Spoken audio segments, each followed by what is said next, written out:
10/4/2025 குரோதி வருடம் பங்குனி மாதம் 27ஆம் தேதி வியாழக்கிழமை. இன்றைய நாளிற்கான ராசி பலன்கள்.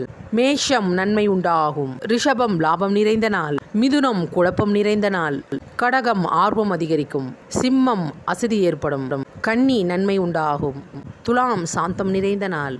விருச்சகம் ஜெயம் உண்டாகும். தனுசு வாழ்க்கை தரம் உயரும். மகரம் வெற்றி உண்டாகும். கும்பம் பணவரவு உண்டு. மீனம் புகழ் நிறைந்த நாள். மகர ராசிக்கு சந்திராஷ்டமம். மகர ராசி நேயர்களே, இன்றைய நாள் முழுவதும் உங்களுக்கு சந்திராஷ்டமம் உள்ளது. அதனால் எந்த விதமான புது முயற்சியும் மேற்கொள்ளாதீர்கள். வெளியூர் பயணத்தை தவிர்க்க பாருங்கள். வெளியே செல்லும் பொழுது உங்களுடைய விலை உயர்ந்த பொருட்களை பாதுகாப்பாக வைத்துக் கொள்ளுங்கள். இயற்கையாகவே மகர ராசிக்காரர்களுக்கு கோபம் அதிகமாக வரும். கோபத்தை கட்டுப்படுத்தும் நாள். மகர ராசி நேயர்களே, உங்களுடைய கோபத்தை கட்டுப்படுத்தி அமைதியை கடைபிடித்து உங்களுடைய அன்றாட கடமைகளை மட்டும் செய்து இறை வழிபாட்டை மட்டும் மேற்கொள்ளும். இன்று மாலை சிவ ஆலயத்திற்கு சென்று பிரதோஷ வழிபாட்டிற்கு பால் வாங்கி கொடுக்கலாம்.